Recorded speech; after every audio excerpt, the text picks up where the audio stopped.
An internationally renowned keynote speaker at conferences and seminars, Dr. Wenn Lawson is an autistic advocate, parent of 4 children, one of whom has a diagnosis of autism, and a grandparent to 2 girls on the autism spectrum.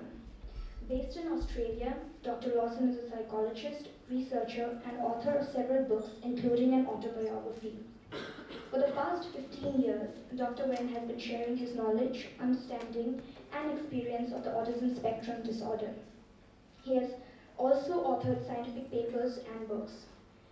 Besides running training programs for those wanting to understand autism better, Dr. Lawson is also a poet with a real passion for words. He has won several awards for his work, such as the Australian and Pacific Autism Award, the Naturally Autistic Community Award, the Victorian Australian of the Year, and some more. For those of you all who have attended a couple of other talks by Dr. Wenn Lawson, you would have heard him before and would have known about how passionate he is about his words. I think the last time Dr. Wenn Lawson spoke to us was about almost a year ago, and the beauty of it was such that he narrated his journey to us, and the beauty of it was such that we almost felt we were walking along with him. It is such an honor to have you here, sir.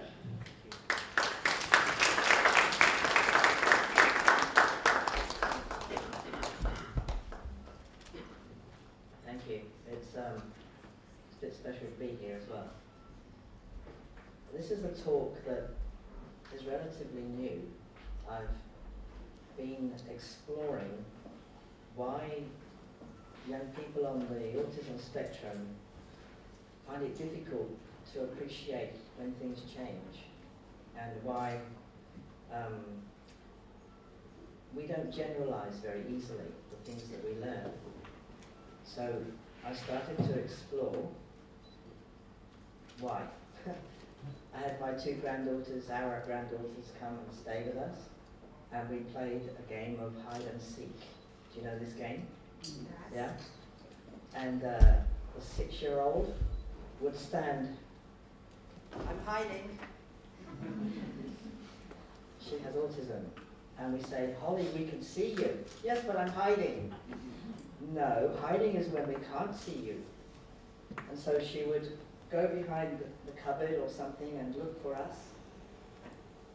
We can still see you. She didn't have any concept of what hiding meant. And when her sister, who's also autistic, who's now 9 years old, was hiding and Holly couldn't find her, Holly was screaming, absolutely terrified. It was like her sister had gone forever. She had no concept of the game. We had to write stories to explain it, practice it, and she got quite good at it. It's another story about how good she got at hiding. When we wanted her not to hide, we wanted to find her, we couldn't. So that was a bit difficult. But this understanding of how something can be here and be out of sight, but still be here, is quite difficult to understand. So I want to explore this with you and also show some ways that I think are helpful in teaching this concept. I hope it won't be too difficult, and I apologise. I only speak English, and it's Australian English, so it's not that good either, you know. Anyway, so we're going to explore together, for those of us with autism, how we live and how we learn, look at some information to help us reduce stress, which I think, if you don't have an understanding of the permanence of something when it's still here but out of view, it's very, very stressful.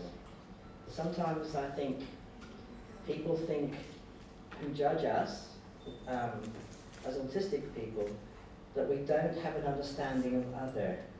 Have you heard of the expression theory of mind? You know this one? Sometimes called Tom. Not Tim or Dick or Harry, but Tom, okay? I don't know why it's such a strong idea, because I just don't believe it's true. If anything, in autism, sometimes I think